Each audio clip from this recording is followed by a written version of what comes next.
DD किसान, बदलते भारत की शान। डीडी किसान, बदलते भारत की शान।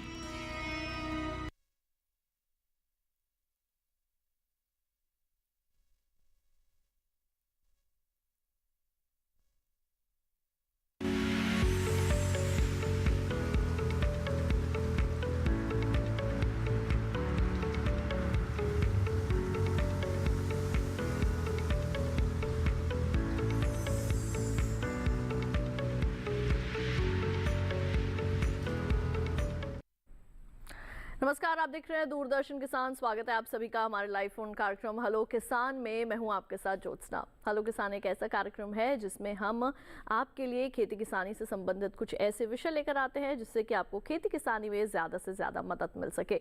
अब आइए हम आपको बता दें कि आज किन विषयों पर हम करने वाले हैं चर्चा। तो अपने आज के लाइव फोन कार्यक्रम के हमारे दो विषय हैं जो कि रहने वाले हैं मूंगफली की खेती, और इसके साथ ही हम जानकारियाँ हासिल करने वाले हैं औषधीय पौधों की खेती के बारे में। दोनों ही बहुत ही महत्वपूर्ण विषय हैं। अगर दोनों विषयों के संबंध में आप कोई भी जानकारी हासिल करना चाहते हैं तो आप बेहिचक हमें फ़ोन कर सकते हैं हमारे टोल फ्री नंबर्स पर, जो कि हैं 1800-113060 और 61। इसके साथ ही हमारा जो व्हाट्सएप नंबर है उसे भी आप लिख लें 8800520717। एक बार आपके लिए फिर से दोहरा दें 8800520717। हमारा ईमेल आईडी है hellokisan2015@gmail.com। आपके लिए अपना ईमेल आईडी हम एक बार फिर से दोहरा देते हैं जो कि है hellokisan2015@gmail.com। दोनों विषयों के संबंध में अगर आप कोई भी जानकारी हासिल करना चाहते हैं, अगर आप हमें फ़ोन करते हैं तो कृपया करके अपने टेलीफोन की आवाज़ को बिल्कुल बंद रखें, खासतौर से उस दौरान जब आप अपना प्रश्न हमारे विशेषज्ञों से पूछ रहे हैं। तो आइए हम स्वागत करते हैं। हमारे साथ स्टूडियो में आज हमारे दोनों विशेषज्ञ मौजूद हैं। मूंगफली की खेती पर हमें ज़्यादा जानकारी देंगे डॉक्टर संजय सिंह, आपका बहुत बहुत स्वागत है कार्यक्रम में। और इसके साथ ही औषधीय पौधों की खेती के संबंध में हमें ज़्यादा जानकारी देने वाले हैं डॉक्टर मूलचंद सिंह जी। डॉक्टर मूलचंद, आपका भी बहुत बहुत स्वागत है। तो आइए कार्यक्रम में चर्चा की शुरुआत करते हैं और सबसे पहले हम जानकारी हासिल करते हैं मूंगफली के खेती के बारे में। तो डॉक्टर संजय, सबसे पहले तो आपसे हम यही जानना चाहेंगे कि मूंगफली की खेती हमारे देश में कहां-कहां आसानी से की जा सकती है, और भारत की स्थिति मूंगफली की खेती के संदर्भ में अगर देखा जाए तो किस तरह की है? जी हाँ, मूंगफली जैसे हम जानते हैं बहुत ही महत्वपूर्ण तिलहनी फसल है अपने देश में। सोयाबीन और सरसों के बाद में तीसरी सबसे मुख्य जो है तिलहनी फसल है। और खरीफ के मौसम में अगर हम देखें तो हमारे देश में गुजरात, राजस्थान, इसके अलावा आंध्र प्रदेश और कुछ इसके अलावा साउथ के भी कुछ स्टेट और भी हैं जहाँ पर इसकी खेती की जाती है। मुख्य रूप से अगर हम देखें तो गुजरात, राजस्थान और आंध्र प्रदेश और तेलंगाना ये लीडिंग स्टेट हैं जहाँ पर इसकी बहुत अच्छी प्रकार से खेती की जाती है। और अगर हम देखें आज के परिप्रेक्ष्य में तो करीब 60 लाख हेक्टेयर एरिया ऐसा है जो मूंगफली के अंतर्गत है। उसमें इससे हम करीब 100 लाख टन तक जो है मूंगफली पैदा करते हैं। और देश की औसत पैदावार की हम बात करें तो करीब ये 17 और 18 कुंटल पर हेक्टेयर के आसपास है। इसमें मुख्य बात यह है कि जो 17 कुंटल के आसपास जो इसकी औसत पैदावार है इसको हम आसानी से 25-30 कुंटल तक कर सकते हैं। हमको ध्यान रखने वाली बात यह है कि इसका हमको उत्तम और इम्प्रूव्ड प्रबंधन करना होगा, जिसके लिए हमको सेच प्रबंधन और इसकी खेती बाड़ी के बारे में जो भी उन्नत तकनीकें हैं उसके बारे में उसको अपनाते हुए अगर हम इसकी खेती करेंगे तो निश्चित रूप से हम 30 कुंटल तक प्रति हेक्टेयर पैदावार आसानी से इस फसल से हम ले सकते हैं। बिल्कुल। तो कौन कौन सी ऐसी वैज्ञानिक तकनीकें हैं या फिर कौन सी ऐसी नई टेक्निक्स हैं जिनको हमारे किसान आसानी से अपना सकते हैं और मूंगफली की पैदावार किस तरह से अच्छी हासिल कर सकते हैं? और इसके साथ ही इसकी जो अच्छी किस्में हम चाहेंगे कि आप उसके बारे में भी ज़रूर बताएं। किस तरह की मिट्टी होनी चाहिए, क्या इसके अंदर किसी तरीके के रोगों और कीटों का भी प्रकोप हो सकता है, और पोषक तत्व प्रबंधन, ये तमाम जानकारियाँ हम यहाँ पर डॉक्टर संजय से ज़रूर हासिल करेंगे। लेकिन पहले देखते हैं इसी विषय पर आधारित एक खास रिपोर्ट।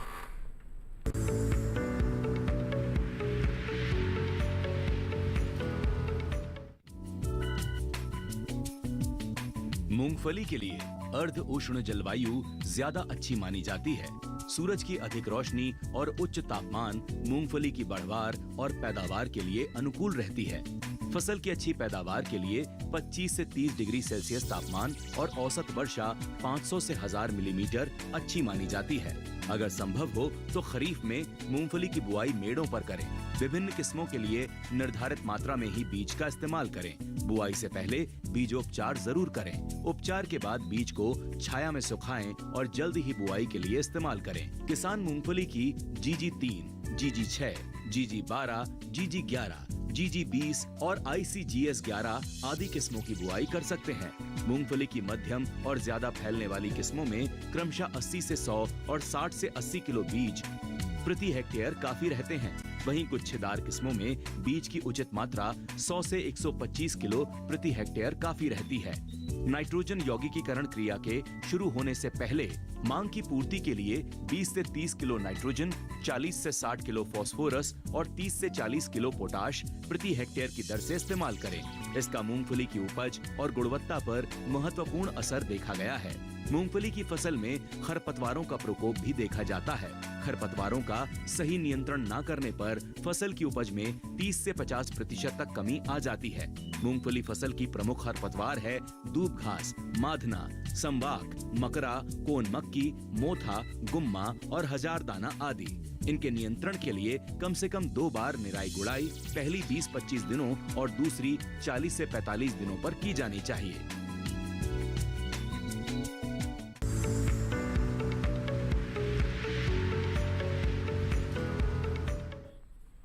तो अभी आपने मूंगफली की खेती से संबंधित देखिए हमारी ये विशेष रिपोर्ट। अब आइए हम यहाँ पर रुक करते हैं डॉक्टर मूलचंद का और उनसे जानकारी हासिल करते हैं औषधीय पौधों के संबंध में। तो डॉक्टर मूलचंद, औषधीय पौधे भी जो है वो हमारे देश में काफ़ी उनकी जो है वो खेती की जाती है। तो आपसे ये जानना चाहेंगे कि औषधीय पौधे क्यों उगाने चाहिए और हमारे देश में औषधीय पौधों की खेती की स्थिति जो है वो किस प्रकार की है? क्या बहुत से किसान आज के समय में औषधीय पौधों की खेती कर रहे हैं? किसान भाइयों को परंपरागत फसलों की अपेक्षा औषधीय फसलों को उगाने की प्राथमिकता देना चाहिए, क्योंकि ये फसलें किसी प्रकार की भूमि और जलवायु में उगाई जा सकती हैं। इनको उगाने में खर्च बहुत कम आता है और इनसे उनकी आमदनी ज़्यादा होती है। और आजकल किसानों का रुझान औषधीय फसलों की तरफ बढ़ रहा है, क्योंकि सरकार भी इन फसलों के उत्पादन को बढ़ावा देने के लिए काफ़ी प्रयास कर रही है। जी बिल्कुल।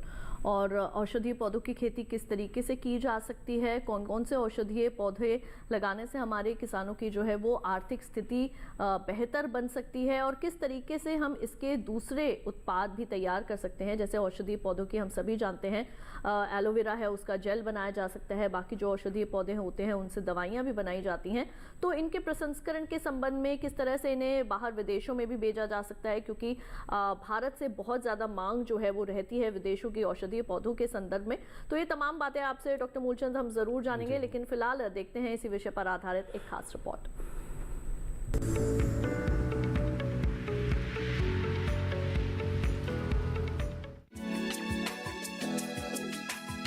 औषधीय पौधों की खेती, एलोवेरा, अश्वगंधा, गिलोय, भृंगराज, सतावर, पुदीना, मोगरा, तुलसी, घृतकुमारी, ब्राह्मी, शंखपुष्पी और गूलर औषधीय फसलों में आते हैं। औषधीय पौधों का इस्तेमाल दवा बनाने के लिए किया जाता है। ऐसे में इनकी खेती मुनाफे का सौदा साबित होती है। बात अगर एलोवेरा की खेती की करें तो इसकी खेती किसी भी तरह की मिट्टी में कर सकते हैं। गूदेदार पत्ती ही एलोवेरा का बीज होती है। 10-15 सेंटीमीटर की स्वस्थ पत्तियां चुनकर बीज के रूप में इस्तेमाल की जा सकती हैं। 1-1 फुट की दूरी पर इन्हें रोपा जाता है। बोते समय कतार से कतार की दूरी 30 सेंटीमीटर रखें। एलोवेरा की खेती में पानी की भी कम जरूरत पड़ती है। इसकी सिर्फ 4 या 5 बार सिंचाई होती है। वहीं अश्वगंधा की खेती अच्छे जल निकास वाली बलुई, दोमट मिट्टी या हल्की लाल मिट्टी में कर सकते हैं। रोपाई के समय पौधों के बीच 8 से 10 सेंटीमीटर और पंक्तियों के बीच 20 से 25 सेंटीमीटर की दूरी रखें। बीज 1 सेंटीमीटर से ज्यादा गहराई पर न बोएं। वहीं तुलसी बोने के लिए इसके बीजों को मिश्रित मिट्टी में रोपकर तुरंत पानी दें। 1 बीघा जमीन पर खेती के लिए 1 किलो बीज काफी रहते हैं। एक सीजन में तुलसी की 8 क्विंटल तक पैदावार हो जाती है। सतावर बोने के लिए 1 हेक्टेयर में 12 किलो बीज लगते हैं। सतावर की क्यारी बनाने के लिए 1 मीटर चौड़ी और 10 मीटर लंबी क्यारी बनाकर बीजों को क्यारी में 15 सेंटीमीटर नीचे बोकर ऊपर हल्की मिट्टी से ढक दें। बुआई के तुरंत बाद सिंचाई करें। बुआई के लगभग 20-25 दिनों के अंदर बीजों का अंकुरण होने लगता है। आप 2 महीने के बाद सतावर के पौधों की रोपाई कर सकते हैं। इसबगोल की खेती के लिए अच्छी जल निकास वाली दोमट या बलुई दोमट मिट्टी अच्छी रहती है। कतार में बुआई के लिए 4-5 किलो बीज 1 हेक्टेयर के लिए लगते हैं। कतार से कतार की दूरी 30 सेंटीमीटर और पौधे से पौधे की दूरी 4 से 5 सेंटीमीटर रखें। बोने के तुरंत बाद सिंचाई करें। इसकी फसल 115-120 दिन में पककर तैयार हो जाती है।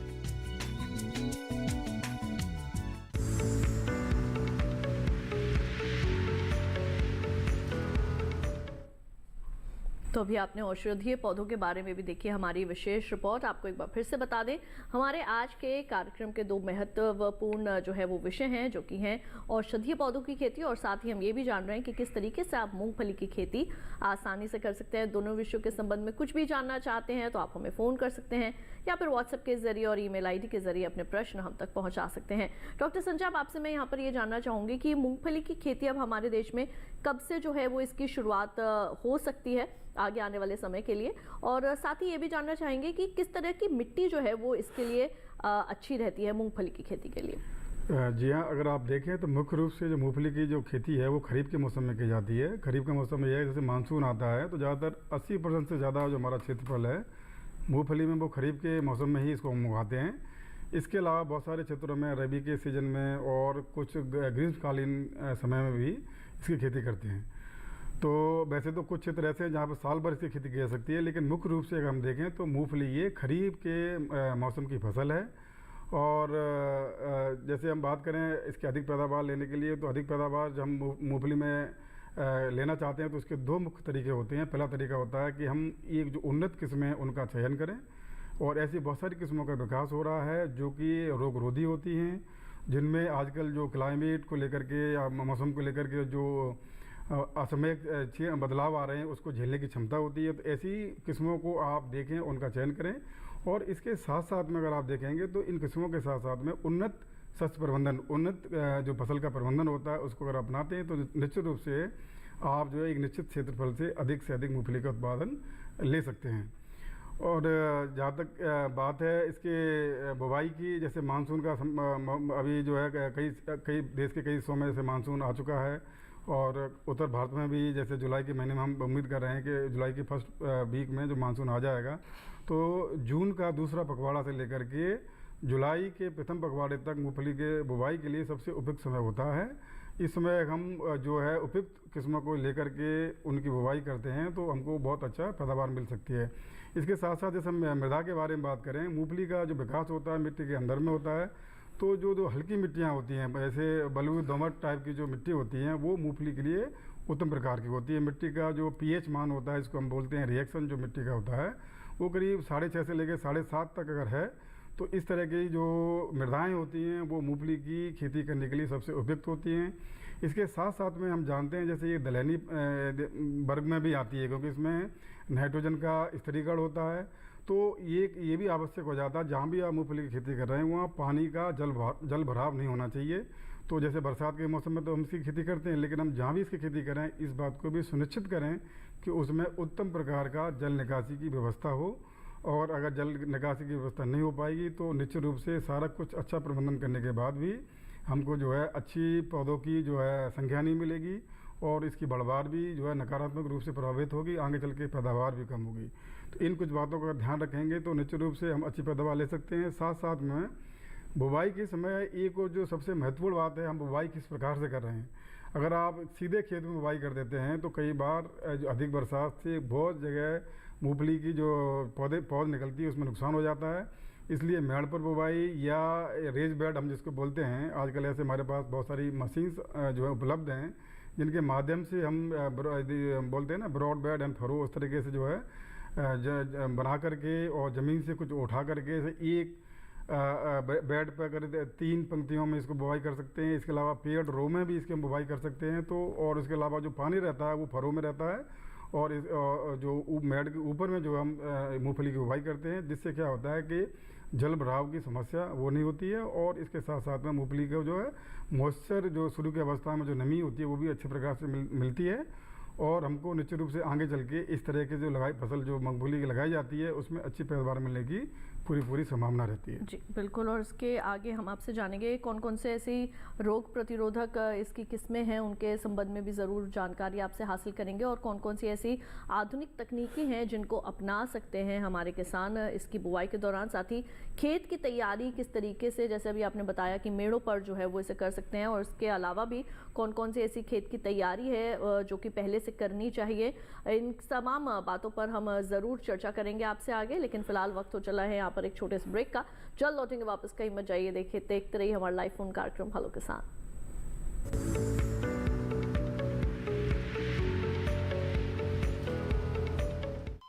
अरे सुन तो। मुझे क्या सुनाना चाहते हो? जो सुनाओ मेरी सौतन को। किसको? अरे वही तुम्हारा मोबाइल फोन जिससे सुबह शाम दिन रात चिपके रहते थे और कहते थे किसान कॉल सेंटर से बातें हो रही हैं। अच्छा ये बात है। हाँ क्यों, क्या हुआ? अब बात नहीं होती क्या? अब तो झट से बात हो जाती है। ऐसा क्या? हाँ, अब तो ज्यादा लाइनें और खास तकनीक के कारण खेती के माहिरों से तुरंत बात हो जाती है। और अगर कभी लाइन व्यस्त हो तो अपनी समस्या फोन पर रिकॉर्ड करा दो, वहाँ से फोन आ जाता है और समस्या की हल का मैसेज भी आ जाता है। ये देखो आ गया। अरे वाह, इसका मतलब इंतजार की घड़ी अब खत्म। हाँ। तभी मैं सोचूं कि आजकल मुझ पर इतना प्यार क्यों आ रहा है। कृषि संबंधी समस्याओं का अपनी भाषा में तुरंत हल पाने के लिए पूरे भारत में किसी भी फोन से हेल्पलाइन नंबर पर संपर्क करें। किसानों का दोस्त किसान कॉल सेंटर।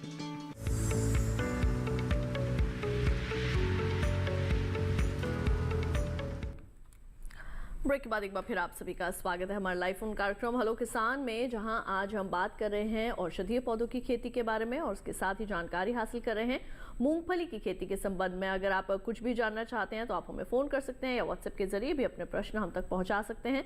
हमारे पहले कॉलर इस वक्त हमारे साथ फोन लाइन पर मौजूद हैं, आइए उनका सवाल शामिल करें। Hello hello hello, Pankaj ji आपको आवाज मिल रही है हमारी? हेलो पंकज जी, आप तक आवाज पहुंच रही है? उनके साथ एक बार फिर से हम संपर्क करने की कोशिश करेंगे। यहाँ पर बढ़ते हैं आगे। डॉक्टर मूलचंद जी, अब आपसे हम यहाँ पर हेलो हेलो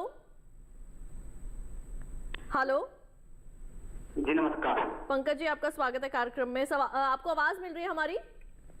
हाँ आवाज आ रही है जी, अपना सवाल पूछिए, क्या जानना चाहेंगे? मेरा सवाल है, मेरी मम्मी कुछ दिन पहले पुदीने का एक पौधा लेकर आई थी, तो पौधा लगाने के सवाल अपना एक बार फिर से दोहराएं, आपकी आवाज कट रही है। पुदीने के बारे में सवाल है मेरा। पुदीना जी जी हाँ, तो जो पुदीने का पेड़ है कुछ दिन पहले मेरी मम्मी देख रही थी, तो वो अब सूख गया, तो उसकी देखभाल के लिए कैसे उसे फिर से तैयार करें? हम आपका सवाल समझ नहीं पा रहे क्योंकि आपकी आवाज जो है वो लगातार कट रही है। आप पुदीने के संबंध में आप जानकारी हासिल करना चाहते हैं, किसी तरीके की कोई समस्या आ रही है, इतना पता चल पा रहा है।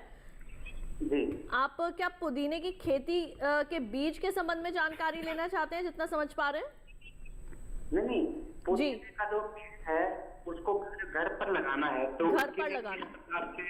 अच्छा ठीक घर पे लगाना चाहते हैं। देखिए पंकज जी, घर पे आप पुदीना लगाना चाहते हैं तो जो मेंथा स्पिकाटा है, जिसको हम चटनी वगैरह के रूप में इस्तेमाल करते हैं, शायद वो लगाना चाहेंगे। तो उसके लिए आप खेत से जहाँ पर फसल पैदा होती है वहाँ से कुछ मिट्टी लेकर आएँ और उसमें थोड़ी गोबर की खाद मिला दें। इसके अलावा उसमें कुछ नीम की खली भी डाल दें और उसके बाद उसकी जड़ों को उसमें लगा दीजिए और उसके बाद पानी दे दीजिए और उसको जो है धूप में आपको रखना पड़ेगा, क्योंकि उसकी बढ़वार के लिए धूप ज़रूरी होती है। और आप देखेंगे कि बहुत जल्दी से उसकी जड़ें स्थापित हो जाएंगी और उसकी बढ़वार शुरू हो जाएगी। उसके बाद आप उसको काटते रहेंगे और वो नीचे से फिर बढ़ता रहेगा। तो इसके अलावा आप जो मेंथा, जो जापानीज़ मिंट होता है, उसको भी बड़े क्षेत्र में लगा सकते हैं और उसको प्रोसेस करके जो उससे मेंथोल निकलता है उसकी भी बड़ी डिमांड है और उससे आप ज़्यादा आमदनी प्राप्त कर सकते हैं। इसके अलावा मेंथा के लिए और ज़्यादा अगर आपको सूचना चाहिए तो आपके नज़दीक में आपके ज़िले में जो भी कृषि विज्ञान केंद्र है वहाँ पे जाके आप उसके बारे में जानकारी प्राप्त कर सकते हैं और अपने किचन गार्डन में इसको लगा सकते हैं। और ये अब ऐसा मौसम है जब बरसात शुरू हो जाएगी और टेम्परेचर भी ज़्यादा है, तो ये दोनों जो कंडीशन हैं पुदीना के लिए बड़ी फेवरेबल हैं और बहुत जल्दी से बढ़ेगा। उसमें कोई बीमारी भी नहीं लगती है, कोई कीड़ा भी नहीं लगता है। तो इस तरह से आप पुदीना अपने घर में लगा सकते हैं। बिल्कुल। हमारे अगले कॉलर विपिन जी सागर मध्य प्रदेश से मौजूद है फोन लाइन पर, उनका सवाल लेते हैं। हेलो हेलो, नमस्कार मैम। विपिन जी आपका स्वागत है, सवाल पूछिए, क्या जानना चाहेंगे? जी बिल्कुल, मूंगफली के बारे में जानना था मैम हमारे लिए कि मूंगफली की बुआई करना चाहते हैं तो क्या ये जो सीडल होती है इससे कर सकते हैं? और दूसरा सवाल ये था कि कुछ दिनों के बाद गुड़ाई करनी पड़ती है, तो उसके लिए कोई यंत्र है? क्योंकि हम लोग अभी हाथों से ही करते हैं, जो गुड़ाई करते हैं मिट्टी चढ़ाने का काम होता है जो, तो उसके लिए भी बताएं कुछ अगर आसानी हो उसके लिए तो। जी डॉक्टर संजय क्या बताएंगे? जी हाँ विपिन जी, आपने बहुत सही सवाल पूछा है और इसकी बुवाई कई क्षेत्रों में लोग जो है हाथ से ही करते हैं, लेकिन अगर आप देखें तो बहुत सारी मशीन जो है उनका जो बाज़ार में भी उपलब्ध हैं, इनका विकास किया गया है और कई तरह के प्लांटर्स जो हैं आजकल आ रहे हैं और जो निश्चित दूरी पर, जैसे कि आप जो आपकी गुच्छे वाली जो किस्में हैं या फैलने वाली किस्में हैं, तो जिस दूरी पे आप बुवाई करना चाहते हैं उस दूरी पे आप बुवाई कर सकते हैं। इसके लिए आप बहुत सारे जैसे जो हमारे जो मशीन बनाने वाले कई सारी कंपनी हैं, प्राइवेट कंपनी हैं, वो भी मार्केट में हैं। इसके अलावा हमारे जो सरकारी संस्थान हैं उन्होंने भी कई ऐसी मशीनों का विकास किया हुआ है जहां आप इन मशीनों को इस्तेमाल करके आप जो है जो आपकी जो चौड़ी मेड़ और जो कूड़ इस तरह उसमें अगर बुवाई करना चाहते हैं तो वहाँ पर भी कर सकते हैं। और ये जैसे फ्लैट तरीके से भी अगर बुवाई करना चाहें तो वो भी कर सकते हैं। तो निश्चित रूप से जब हम हाथ से बुवाई करते हैं तो ये बहुत ज़्यादा इसमें जो हमारे जो है मज़दूर लगते हैं और जो है कॉस्ट ऑफ प्रोडक्शन जो बहुत ज़्यादा हो जाती है। तो आप अगर इस चीज़ों को ध्यान रखते हैं और इसको अगर थोड़ा एक्सप्लोर करेंगे तो मुझे लग रहा है आप निश्चित रूप से आपको आपके जो जिला मुख्यालय है या हमारे जो ICAR के संस्थान है या फिर आपके जैसे जो नज़दीकी आपका कृषि विज्ञान केंद्र है उनके संपर्क में अगर आप जाते हैं और इनके बारे में अगर जानकारी लेते हैं तो निश्चित रूप से आपको जो आप चाहते हैं वो सुविधा मिलेगी और इसको आप अगर इस्तेमाल करेंगे। इसके अलावा आप देख भी सकते हैं कई जगह पर जो है प्रदर्शन भी होता है जहाँ मशीन के द्वारा हम मूंगफली की बुवाई करते हैं तो उसका किस तरीके से उसका इम्पैक्ट आ रहा है, इसकी जो है ग्रोथ बढ़वार और कैसे पौध संख्या मेंटेन हो रही है। तो उस तरीके से आप देख कर भी उसके बाद मशीन को लेकर के इसको बुवाई कर सकते हैं, इसको इस्तेमाल कर सकते हैं। बिल्कुल। और लगातार हमारे पास व्हाट्सएप के जरिए भी प्रश्न जो है वो आने शुरू हो चुके हैं। यहाँ पे डॉक्टर मूलचंद आपके लिए मध्य प्रदेश इंदौर से हमारे दर्शक हैं, वो लिखते हैं कि तुलसी की खेती के संबंध में जानकारी चाहिए उन्हें। तुलसी की खेती किस तरीके से कर सकते हैं? तुलसी की खेती आप इस समय कर सकते हैं, बहुत उचित समय है और इस समय की जो जलवायु है वो तुलसी उगाने के लिए बहुत उपयुक्त है। तो आप जो भी आपके नज़दीक में कृषि विज्ञान केंद्र है वहाँ पर अगर तुलसी की पौध उपलब्ध है तो उसको आकर आप खेत की तैयारी करें, उसमें एक जुताई करें, उसके बाद लगभग 250 क्विंटल गोबर की खाद डालें और उसके बाद में या तो बीज से भी बुआई कर सकते हैं तुलसी की या उसकी नर्सरी लगा सकते हैं। और नर्सरी में जब पौधे लगभग 20 दिन या 1 महीने के हो जाएं तो उसके बाद उनको खेत में ट्रांसप्लांट कर सकते हैं और इसके बाद उससे आप ऑयल निकाल सकते हैं। और इसके अलावा आप ऐसे ही उसकी पत्ती मतलब उसके काट कर भी बाज़ार में बेच सकते हैं क्योंकि पूजा में इस्तेमाल होती है और भी कई जगह उसका इस्तेमाल होता है। तो अगर आप बड़े क्षेत्र में उसको उगाना चाहते हैं तो ये ध्यान रखें कि उसका जो तेल है या तो कोई दवाई बनाने वाली कंपनी के साथ संपर्क करें और कोशिश करें कि उनके साथ पहले एग्रीमेंट कर लें कि वो कंपनी आपकी प्रोड्यूस को ख़रीदे, तभी आप उगाएं। क्योंकि मार्केटिंग की थोड़ी प्रॉब्लम है। या जो ई-चरक है सरकार का पोर्टल, आप वहाँ पर भी उसको बेच सकते हैं।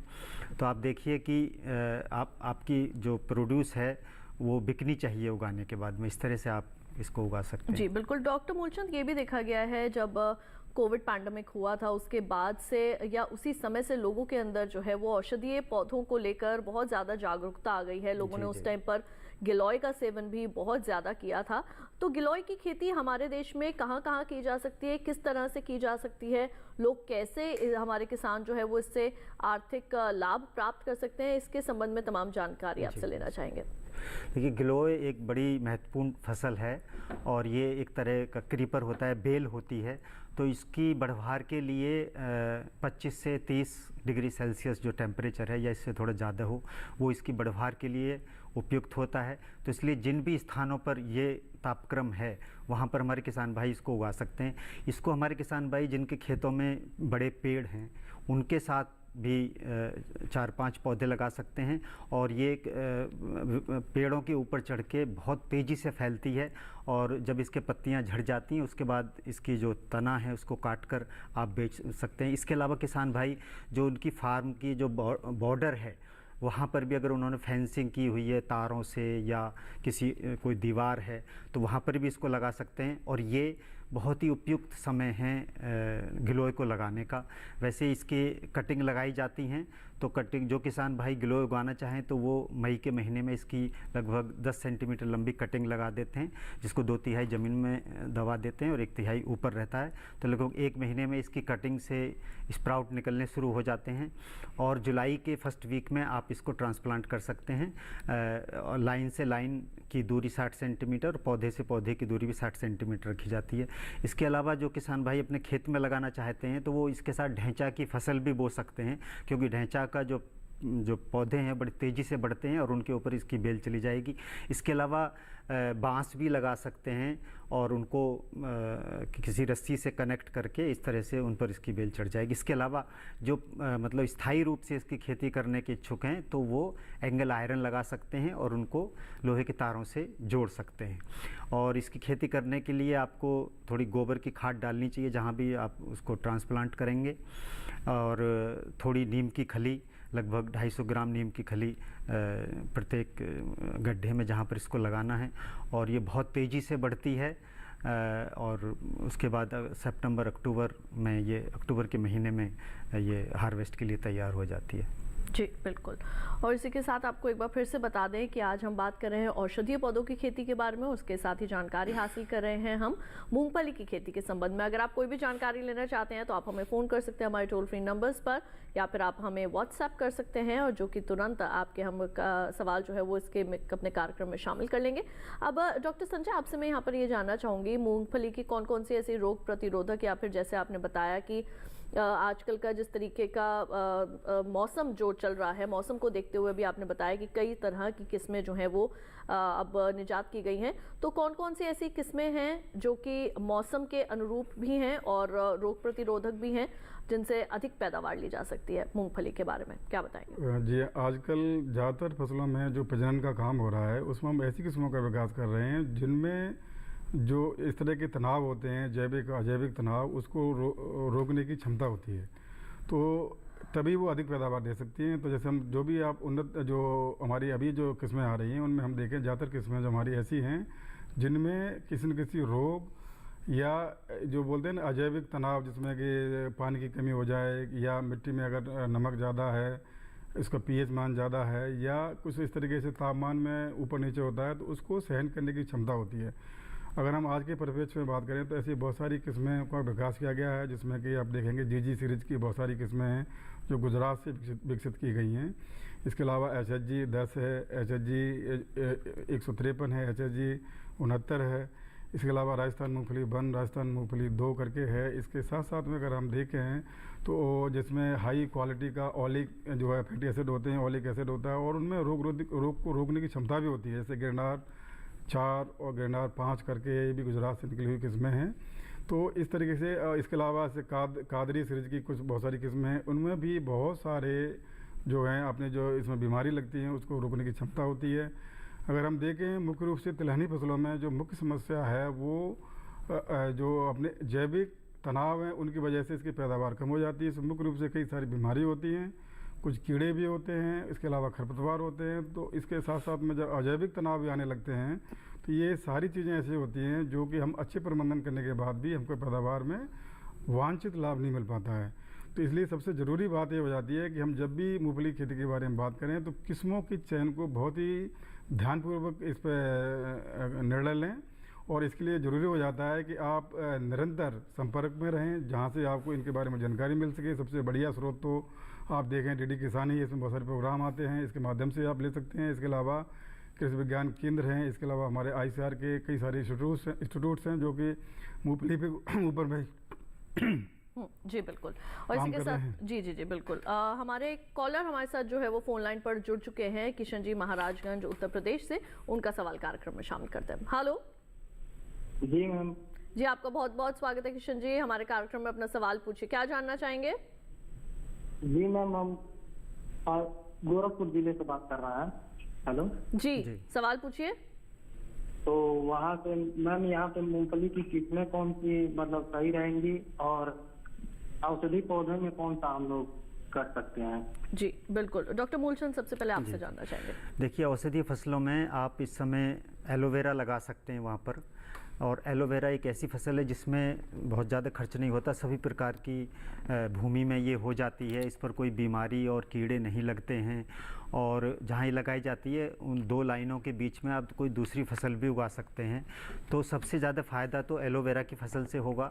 इसके अलावा अगर एलोवेरा नहीं उगा सकते हैं तो आप अश्वगंधा उगा सकते हैं, उसके लिए भी ये बिल्कुल सही समय है। और उसकी भी देश में बहुत मांग है, क्योंकि उससे कई तरह की औषधियाँ बनाई जाती हैं। और एलोवेरा का तो बहुत तरह से यूज़ किया जाता है, दवाइयाँ बनाई जाती हैं, सौंदर्य प्रसाधन बनाए जाते हैं। तो आप इनमें से जो भी खेती करना चाहते हैं वो कर सकते हैं, और ये बिल्कुल उपयुक्त समय है। आप नज़दीक के कृषि विज्ञान केंद्र से संपर्क करके, या जो हमारे कृषि अनुसंधान परिषद का कोई संस्थान है तो वहाँ से आप पता कर सकते हैं कि उनके पास अगर इसके शकर्स हैं एलोवेरा के, और या उसका बीज है अश्वगंधा का, तो ये आप लगा सकते हैं। और परंपरागत फसलों की अपेक्षा अगर आप औषधीय फसलों की खेती करेंगे तो आपको इससे ज़्यादा आमदनी होगी और खर्चा कम होगा। हमारे किसान भाई उन्हीं चीज़ों को अडॉप्ट करते हैं जहाँ खर्चा कम हो और आमदनी ज़्यादा हो। तो ये ज़्यादा आमदनी देने वाली फसलें हैं। और जैसा हमारे माननीय प्रधानमंत्री जी का सपना है कि किसानों की आय दुगनी होनी चाहिए, तो उनका ये सपना औषधीय फसलों की खेती करने से पूरा हो सकता है। बिल्कुल। और डॉक्टर संजय, आपसे भी बहुत संक्षेप में जानना चाहेंगे कि महाराजगंज उत्तर प्रदेश में कौन कौन सी किस्मों का चयन कर सकते हैं मूंगफली की? जी हाँ, आपने बात की महाराजगंज गोरखपुर के एरिया की, तो यहाँ पर ऐसे आप देखें तो बहुत सारी हमारी किस्में हैं जो कि 110 से 120 दिन में पक के तैयार हो जाती हैं, जिसमें HHG 10 है, HHG 153 है, HHG 69 है। इसके अलावा GG सीरीज की जो किस्में उनको भी हम ले सकते हैं। सबसे उत्तम तरीका ये होगा कि आप हर डिस्ट्रिक्ट पे इस तरह की जो उत्तम क्या किस्म हो सकती है उसके लिए आप तो नज़दीकी कृषि विज्ञान केंद्र है, या जो अपने राज्य सरकार के जो एग्रीकल्चर डिपार्टमेंट हैं, जो जिला कृषि अधिकारी हैं, उनके संपर्क में आएँ तो आप जो उन्नत किस्में हैं जो बहुत हाल ही में जिनका विकास किया गया है, उनको जो है आप उसका बीज इन जगह से ले सकते हैं। और अगर इन बीजों का निश्चित रूप से आप उन्नत किस्मों का आप जो सूटेबल हैं आपके ज़िले के लिए उनका चयन करेंगे तो निश्चित रूप से आपको अच्छी पैदावार मिलेगी। बिल्कुल। और इसी के साथ यहाँ पर हमारे कार्यक्रम में वक्त हो चला है एक और छोटे से ब्रेक का। जल्द लौटेंगे वापस, कहीं मत जाइए, देखते रहिए दूरदर्शन के साथ।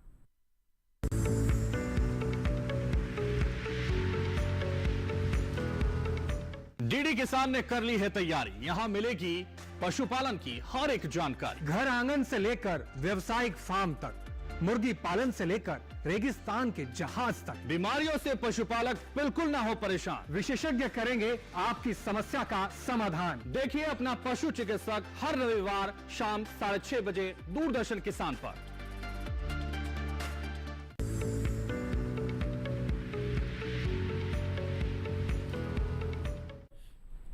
ब्रेक के बाद एक बार फिर आप सभी का स्वागत है हमारे लाइव फोन कार्यक्रम हेलो किसान में। आज हम बात कर रहे हैं औषधीय पौधों की खेती के बारे में, उसके साथ ही जानकारी हासिल कर रहे हैं किस तरीके से आप कर सकते हैं मूंगफली की खेती। यहाँ पर हमारे पास बहुत सारे व्हाट्सएप के जरिए प्रश्न आए हैं, आइए उन्हें कार्यक्रम में शामिल करते हैं। यहाँ पर डॉक्टर मूलचंद राजस्थान के हनुमानगढ़ जिले से संतलाल सहारण जी ने लिखा है कि औषधीय पौधों की खेती करना चाहते हैं, कौन कौन से औषधीय पौधे लगा सकते हैं वहाँ पर? जी देखिए, राजस्थान में आप एलोवेरा लगा सकते हैं क्योंकि इसके लिए बहुत कम पानी की आवश्यकता होती है। अश्वगंधा भी लगा सकते हैं। अश्वगंधा एक खरपतवार होता है और जंगली पौधा है, इसलिए उसको चाहे जैसी भूमि हो उसको उसमें कोई खाद भी डालने की ज़रूरत नहीं होती, और जो उसकी रेजिडुअल उर्वरा शक्ति होती है उसी पर उसको उगाया जाता है। इसके अलावा बहुत आसानी से उसका बीज मिल जाता है और उसकी डिमांड बहुत ज़्यादा है, तो इसलिए आप ये दोनों लगा सकते हैं। और मैं ये भी सुझाव देना चाहूँगा कि अगर आपके खेतों में पेड़ हैं, बड़े पेड़ हैं, तो आप एलोवेरा भी उनके साथ लगाइए, क्योंकि एलोवेरा बहुत तेज़ी से बढ़ती है। तो जो वृक्ष हैं उनका भी आप प्रॉपर यूज कर सकते हैं। और नीम के ऐसा देखा गया है कि नीम के पौधे के साथ अगर गिलोय को उगाया जाता है तो उसकी क्वालिटी और भी अच्छी हो जाती है। कुछ संबंध है आपस में, और हमने हमारे यहाँ राष्ट्रीय पादप अनुवांशिक संसाधन ब्यूरो जो हमारा संस्थान है वहाँ पर हमने इस पर एक्सपेरिमेंट किए और हमने ये देखा कि नाइट्रोजन, फास्फोरस, पोटास के अलावा अगर उसमें नीम की खली डाली जाए तो उसकी गुणवत्ता दवाई के दृष्टिकोण से बहुत अच्छी हो जाती है और उसकी बढ़भार भी बहुत ज़्यादा होती है। तो आप वृक्षों का भी उपयोग कीजिए और अश्वगंधा या अश्वगंधा या एलोवेरा की खेती कर सकते हैं। जी बिल्कुल। और इसके साथ ही हमारे अगले कॉलर भी फोन लाइन पर मौजूद हैं, आइए उनका सवाल शामिल करें। Hello hello hello. हाँ जी, आपका बहुत बहुत स्वागत है कार्यक्रम में। अपना सवाल पूछिए। सुनील जी, मध्य प्रदेश से आपने हमें फोन किया, क्या जानना चाहेंगे? मध्य प्रदेश भोपाल बोल रहा हूँ। मैम ये पूछना चाह रहा था, मुझे मूंगफली की अच्छी किस्मों के बारे में जानकारी चाहिए थी। बिल्कुल। यहाँ पर एक प्रश्न यहाँ पर और आया है यहाँ पर आपके लिए डॉक्टर संजय। एक तो किस्मों के संबंध में जानना चाहेंगे, दूसरा किशन जी बिहार समस्तीपुर से जानना चाहते हैं कि मूंगफली की खेती के समय पैंगिंग डाउन कब होती है और इस समय फसल प्रबंधन कैसे किया जा सके। तो दोनों ही चाहेंगे हम, आप बता दें। जी हाँ, पहले हम बात करते हैं उन्नत किस्मों के बारे में। जो हमारे भाई जो हैं भोपाल से जो बात कर रहे हैं, तो अगर हम बात करें तो इसकी किस्में कई तरह की जो है उन्नत किस्मों का विकास किया गया है, जिसमें गुच्छे वाली किस्में हैं, कुछ फैलने वाली किस्में हैं। और अगर हम पैदावार देखें तो फैलने वाली किस्में होती हैं, इनकी पैदावार देखा गया अच्छी पैदावार आती है। और जैसे हाई क्वालिटी जो है एक्सपोर्ट क्वालिटी की मूँगफली की बात करें तो इसमें जैसे आजकल जैसे गिरनार 4, गिरनार 5 करके जो है हाई ओलिक एसिड की जो किस्में हैं, इनका इनमें न केवल हाई क्वालिटी है बल्कि ये कुछ रोगों के लिए भी रोधकता है इनमें। और साथ साथ में अगर अच्छा प्रबंधन करें तो पैदावार भी इसमें बहुत अच्छी होती है। इसके साथ साथ में जैसे जीजी जो है सीरीज की हमारी गुजरात की बहुत सारी किस्में हैं, जीजी 1, जीजी 2, जीजी 7, जीजी 8 करके, जीजी 11, तो ये किस्में भी बहुत अच्छी हैं। और इसके साथ में जैसे राजस्थान से भी कुछ राजस्थान मूंगफली 1, राजस्थान मूंगफली 2, प्रताप मूंगफली 1, ये कुछ ऐसी किस्में हैं जो कि मध्य प्रदेश में भी बहुत अच्छी मतलब इनका जो प्रदर्शन है। इसके साथ साथ में जैसे स्मृति करके भी एक किस्म है, इसमें अगर आप 40 से 45 कुंटल तक पैदावार आ सकती है। मुख्य बात यह है कि उन्नत किस्मों के साथ साथ में हमको करना उन्नत प्रबंधन भी करना है, तभी हमको अच्छी पैदावार मिल सकती है। दूसरा सवाल जो था मूंगफली का वो ये जानना चाहते हैं कि पैंगिंग डाउन कब होता है और इस समय जो है वो मूंगफली का रखरखाव कब करें। ये समस्तीपुर बिहार। जी हाँ, आपने बहुत ही महत्वपूर्ण सवाल पूछा है। पैगिंग जो होता है एक बहुत ही महत्वपूर्ण प्रक्रिया होती है। एक जो है आप कहेंगे मूंगफली की अगर बात करें तो उसकी पूरी फसल बढ़वार में सबसे महत्वपूर्ण अवस्था है। और पैकिंग में होता क्या है, जैसे फूल खिलता है इसका ऊपर में, फूल खिलने के बाद में पैक बनते हैं, वो ज़मीन के नीचे एंट्री करते हैं। तो करीब 45 दिन में 50 दिन में ये अवस्था आने लगती है। और उसके बाद में होता क्या, जैसे पैक ज़मीन के अंदर जाते हैं उस समय बहुत ही महत्वपूर्ण होता है कि मिट्टी जो है थोड़ी मतलब ज़्यादा सख्त नहीं होनी चाहिए। खास करके जो ऊपर की जो परत है उसमें कोई ऐसी क्रस्ट नहीं बननी चाहिए। और साथ साथ में अगर आपने मेड़ पे बुवाई की है तो पैकिंग में और अच्छा आसानी रहती है। इसके साथ साथ में ये भी ज़रूरी हो जाता है जब पैकिंग की अवस्था हो मूंगफली की तो उस समय आप खेत में निराई गुड़ाई ना करें, क्योंकि अगर निराई गुड़ाई करेंगे तो होगा क्या है कि उससे पैक को नुकसान होने की संभावना होगी। और ये पैक जो होते हैं ये बहुत ही नुकीले टाइप के होते हैं, ज़मीन के अंदर जाते हैं। फूल होता है पूरा अपना, ये ज़मीन के अंदर जाता है, वो वहाँ जाके इसका निषेचन होता है और बाद में इसी पैक से जाकर के आपका मूंगफली की जो फली होती है उसका विकास होता है। और इसके साथ साथ में ये देखा गया है जैसे जब पैकिंग की अवस्था आती है तो खेत में जो नमी की जो है स्तर तो बहुत अच्छा होना चाहिए। इसके साथ आप जो ध्यान दें कि जब भी पैकिंग की अवस्था हो तो उस समय मिट्टी में नमी की कमी नहीं होना चाहिए। अगर कमी होगी तो पैक का नुकसान होगा और पैक ज़मीन के अंदर अच्छे से विकास नहीं कर पाएंगे। इसके साथ साथ में जैसे मूंगफली के बारे में जब बात करते हैं और पैकिंग के लिए भी जब बात कर रहे हैं तो कैल्शियम जो है बहुत ही महत्वपूर्ण पोषक तत्व होता है।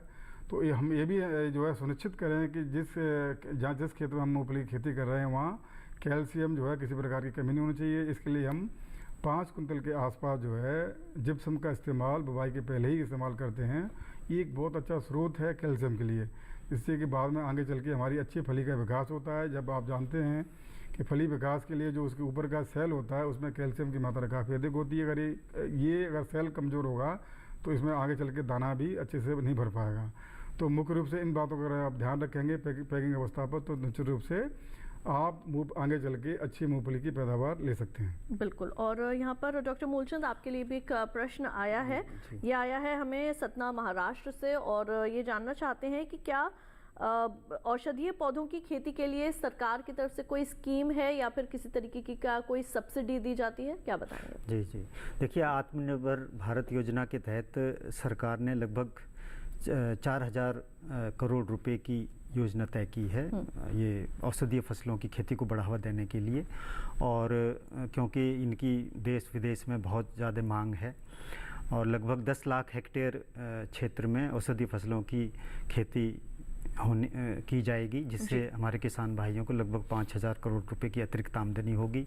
इसके अलावा गंगा के किनारे लगभग 800 हेक्टेयर क्षेत्र में औषधीय फसलों की खेती के लिए कॉरिडोर बनाया जाएगा, जिससे जनऔषधि को बढ़ावा मिलेगा।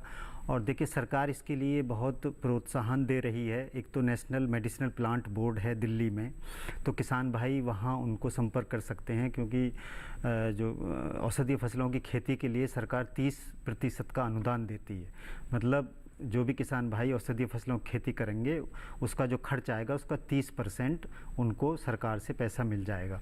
तो इसलिए जो नेशनल मेडिसिनल प्लांट बोर्ड है वहाँ संपर्क करें। वो सभी प्रकार की जानकारी किसान भाइयों को मुहैया कराते हैं, उसको किस तरह से उगाया जाए, कहाँ से उनको अच्छा बीज प्राप्त हो सकता है, कहाँ पर उसकी मार्केटिंग की जाए, और इसके अलावा जिस औषधीय फसलों के उगाने से संबंधित जो भी परेशानियाँ हैं वो सबका हल बताते हैं।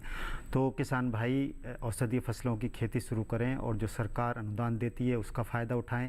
इसके अलावा उन्हें किसी प्रकार की भी परेशानी होती है तो वो जो नेशनल मेडिसिनल प्लांट बोर्ड हैं उनसे संपर्क करें और वो आपकी सारी समस्याओं का समाधान करेंगे। बिल्कुल। यहाँ पे डॉक्टर संजय, हमें तुकाराम जी ने महाराष्ट्र अमरावती से प्रश्न भेजा है। वो ये जानना चाहते हैं कि इस वक्त महाराष्ट्र में जो है वो बरसात हो रही है, तो बरसात में कौन से जो है वो बीज लगा सकते हैं मूंगफली के, और कहाँ से जो है वो प्राप्त करें? जी हाँ, वैसे हम देखें मुख्य रूप से जो मूंगफली की फसल है वो खरीफ के मौसम की फसल है। बरसात आने के बाद हम खेत को तैयार करते हैं बढ़िया तरीके से। जब खेत बढ़िया से तैयार हो जाता है तो उसमें मूंगफली का जो हमारा अंकुरण भी अच्छा होता है। जहाँ तक बीज की बात है, आप अपने जिस ज़िले के रहने वाले हैं वहाँ आपके जो राज्य सरकार के जो कृषि विभाग हैं तो वो भी इन चीज़ों को बहुत बढ़ावा दे रहे हैं। जैसे कि तिलहन, जैसे हम बात करें आज तिलहन के मामले में हम आत्मनिर्भर नहीं हैं।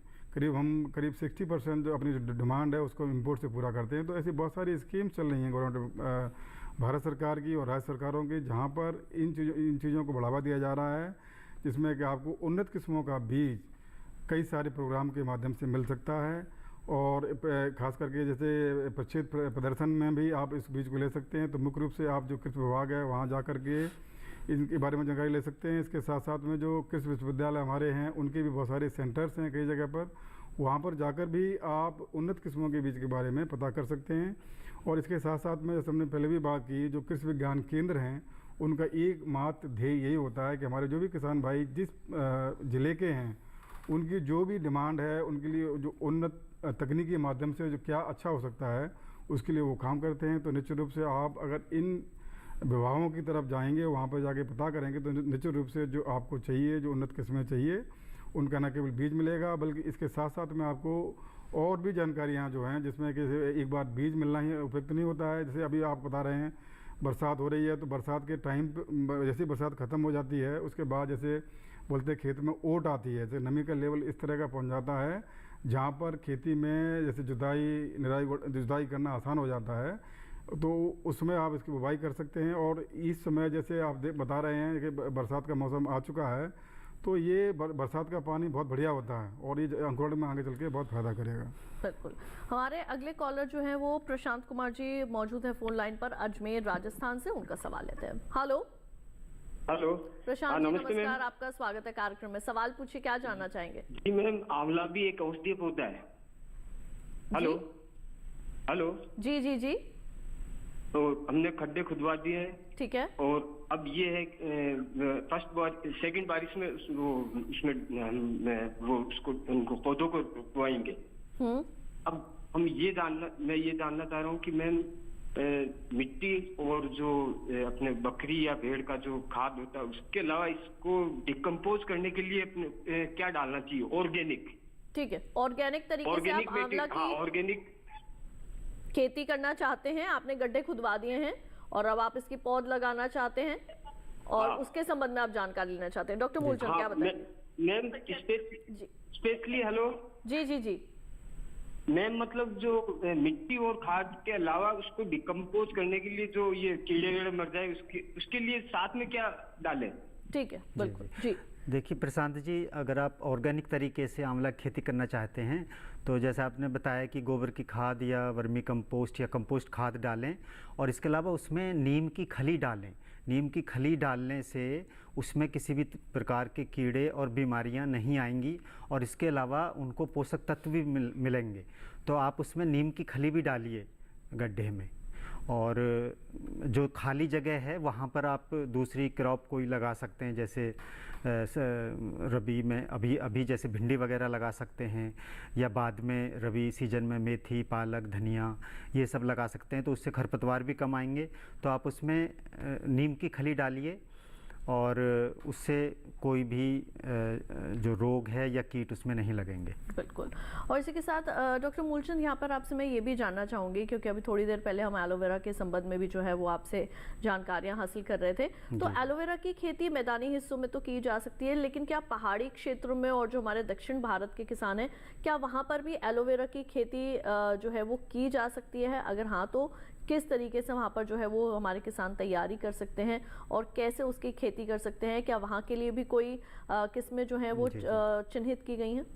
देखिए, एलोवेरा एक ऐसी फसल है जिसको हर सीजन में उगाया जा सकता है और हर प्रकार की भूमि में उगाया जा सकता है।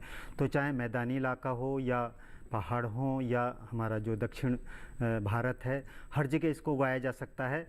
और इसकी प्रजातियां हैं, जैसे एलोवेरा 178 हमारा भारतीय कृषि अनुसंधान परिषद का एक संस्थान है, Indian institute of horticulture research Bangalore में, उन्होंने इसकी बड़ी अच्छी प्रजाति विकसित की हैं। Aloe vera 1, aloe vera 7, aloe vera 8, aloe vera 23 and 46।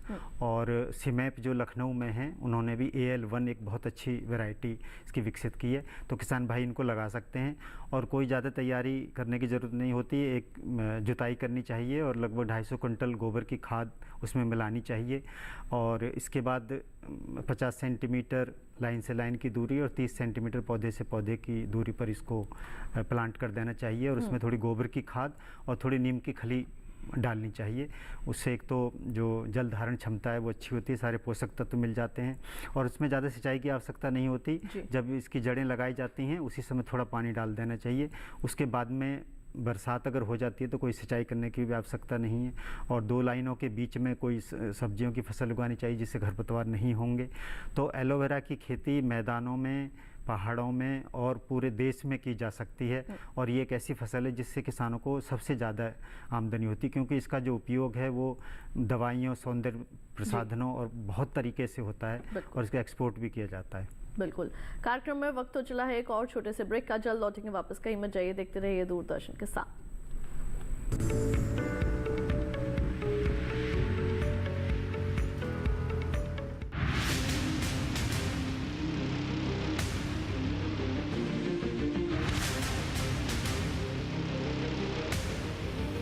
जब तपती है धरती, सूरज उगलता है आग, ठंड में जब सर्दी जमा देती सबके हाल, सब छुप जाते अपने अपने घरों में, तब बाहर निकलता सिर्फ एक इंसान, भरने के लिए हम सबका पेट, खून को पसीने की तरह देता बहा, थक जाता, झुलस जाता, हो जाता बीमार, तब उसकी सेहत का ध्यान रखता सिर्फ डीडी किसान।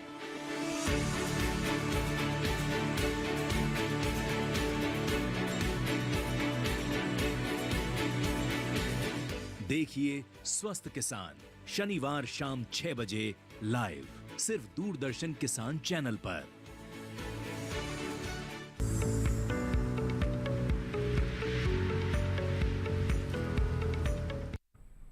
ब्रेक के बाद एक बार फिर आप सभी का स्वागत है हमारे लाइव फोन कार्यक्रम हेलो किसान में। आज हम बात कर रहे हैं औषधीय पौधों की खेती के बारे में और साथ ही जानकारियां हासिल कर रहे हैं मूंगफली की खेती के संबंध में।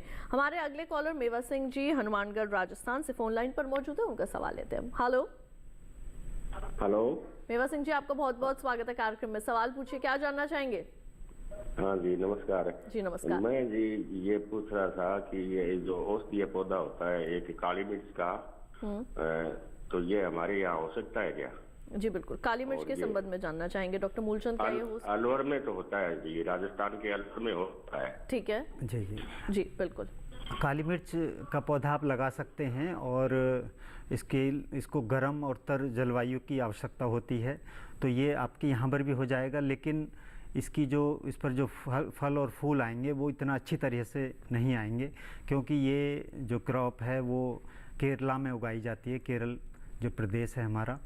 तो आप इसको उगा सकते हैं, कोई प्रॉब्लम नहीं है। लेकिन ये ध्यान रखें कि अगर आप बहुत बड़े क्षेत्र में इसको लगाना चाहते हैं, या आप ये कर सकते हैं कि जो हमारे कृषि विज्ञान केंद्र हैं उनकी ये जिम्मेदारी है कि कोई किसान अगर कोई फसल उगाना चाहता है तो वो उनके खेत पर जाकर उसका प्रदर्शन करते हैं। तो अगर आपको काली मिर्च उगानी है तो आप कृषि विज्ञान केंद्र जो आपके ज़िले में हैं उनसे संपर्क करें, उनको कहें कि हम काली मिर्च लगाना चाहते हैं, तो वो आपके खेतों पर इसको लगाएंगे और उसके बाद में सारा प्रबंधन करेंगे और इसके बाद में जो उपज होगी वो आपको मिलेगी। तो बेहतर होगा कि आप कृषि विज्ञान केंद्र को संपर्क करें और उनसे आग्रह करें कि आपके खेत पर वो फ्रंटलाइन डेमोन्स्ट्रेशन करें इसका। जी बिल्कुल। साथ ही डॉक्टर मूलचंद, आपसे मैं यहाँ पे ये भी जानना चाहूँगी कि जब हमारे किसान औषधीय पौधे लगाते हैं और जैसे कि हम देख रहे हैं कि लगातार जो है वो मौसम में भी बहुत ज़्यादा परिवर्तन हो रहा है, अगर तेज़ बरसात हो जाए तो अपने पौधों को जो अभी लगाए ही गए होंगे, तो अपने पौधों को किस तरीके से बचा सकते हैं, कैसे उनका रखरखाव कर सकते हैं, इसके बारे में क्या बताएंगे? देखिए, वैसे तो जब भी हम कोई फसल उगाते हैं तो हमें जल निकास का प्रबंध रखना चाहिए, क्योंकि अगर ज़्यादा देर तक खेत में पानी खड़ा रहेगा तो उससे पौधों को नुकसान होता है। लेकिन जो औषधीय फसलें हैं वो एक तरह से खरपतवार हैं, तो वो अगर ज़्यादा तापक्रम होता है या भूमि में नमी कम होती है या बहुत ज़्यादा पानी भी हो, तो ये ऐसी फसलें हैं जो उसको सहन कर जाती हैं। तो किसान भाइयों को औषधीय फसलों की खेती करने में जोखिम की कम संभावना होती है। तो औषधीय फसलें परंपरागत फसलों की अपेक्षा अगर किसान भाई औषधीय फसलें उगाएं, और जैसे मैंने बताया कि कृषि विज्ञान केंद्र वालों से कहें कि वो उनके क्षेत्र पर उसका प्रदर्शन करें, उससे उनका आत्मविश्वास बढ़ेगा और फिर उसके बाद वो अच्छी तरह से इसकी फसल उगा पाएंगे। बिल्कुल। यहाँ पर डॉक्टर संजय, आपके लिए प्रश्न आया है वाराणसी से संजू कुमार सोनकर जी का, और वो ये जानना चाहते हैं कि क्या हाइड्रोपोनिक तरीके से मूंगफली उगाई जा सकती है? आप कर सकते हैं हाइड्रोपोनिक तरीके से मूंगफली का उत्पादन भी, लेकिन इसमें दिक्कत आएगी। होता क्या है कि अगर हम देखें हैं, ये मूंगफली का जो बीज का विकास होता है वो जियोट्रोपिक टाइप का होता है। मीन्स जो फूल खिलता है, फूल खिलने के बाद ज़मीन के अंदर जाता है और उसके बाद सारा जो है मूंगफली का विकास ज़मीन के अंदर ही होता है। तो अब जैसे हम बात करें आलू के बारे में, आलू भी ज़मीन के अंदर बनता है, लेकिन इस हाइड्रोपोनिक्स में बहुत आराम से सफलतापूर्वक कई किसान भाई इसको लगा रहे हैं। तो अगर हम तकनीकी का हमें अच्छा ज्ञान है और हमें अच्छा इसका एक्सपोजर मिला हुआ है, इसके लिए ज़रूरी होगा कि आप जो हमारे जो अनुसंधान संस्थान हैं या प्रशिक्षण संस्थान हैं जो हमारे उद्यान विभाग के, वहाँ पर जाकर के इसके ऊपर में अगर आप ट्रेनिंग लेते हैं, उसके बाद इसको अगर कोशिश करते हैं तो बढ़िया रहेगा। और थोड़ा इसमें ये रहता है लागत बढ़ती है, लेकिन सबसे बढ़िया तरीका तो इसका यही है कि आप खुले खेतों में इसकी खेती करें और चौड़ी मेड़ और कूड़ में इसे अगर बुवाई करते हैं तो अच्छी पैदावार आती है। इसके साथ साथ में जो और भी हमने पहले भी बात की हुई है, उन्नत प्रबंधन तकनीकों को अगर अपनाएंगे तो अच्छी पैदावार ले सकते हैं। बिल्कुल। लेकिन ये तो बात हुई हाइड्रोपोनिक की, लेकिन डॉक्टर संजय, हमारे कई किसान भाई ऐसे भी हैं जिनके पास पॉली हाउस है, तो क्या पॉली हाउस में मूंगफली की खेती की जा सकती है? क्योंकि जैसे कि हम देख रहे हैं लगातार मौसम में बदलाव भी हो रहा है, काफ़ी गर्मी भी जो है वो बहुत ज़्यादा पड़ रही है, तो क्या पॉली हाउस में मूंगफली की खेती करना संभव है जिससे कि मौसम की मार से भी फसल को बचाया जा सके और साथ ही साथ रोगों और कीटों के प्रकोप से भी? जी, संभावनाएं तो पूरी हैं, पॉली हाउस में खेती कर सकते हैं, लेकिन इसकी आवश्यकता उतनी मुझे लग रहा नहीं है। क्योंकि आप देखें खास करके मूंगफली के बारे में, अगर इसकी हम इसको किस तरह का वातावरण चाहिए, तो ये अधिक तापमान, अधिक जो है आर्द्रता, इसके साथ साथ में ब्राइट सनशाइन आवर्स अगर इसको उपलब्ध होते हैं तो इसमें बहुत अच्छी पैदावार आती है। खास करके हम देखें आज के समय में जो सबसे अच्छा उत्पादन मूंगफली का जो होता है वो राजस्थान में आप देखेंगे, खास करके पश्चिमी राजस्थान में बीकानेर जगह ऐसी जगहों पर जहाँ एकदम जो आप देखेंगे जो आपके मौसम है एकदम एडवर्स टाइप का होता है और वहाँ पर कई किसान भाई हमारे 45 से लेकर 50 कुंटल तक मूंगफली की पैदावार ले लेते हैं। तो ये इस फसल में इस तरह से कुछ इसमें आप देखें अनुकूलन है कि ये इस तरह की जो जलवायु है उसमें अच्छा प्रदर्शन देती है।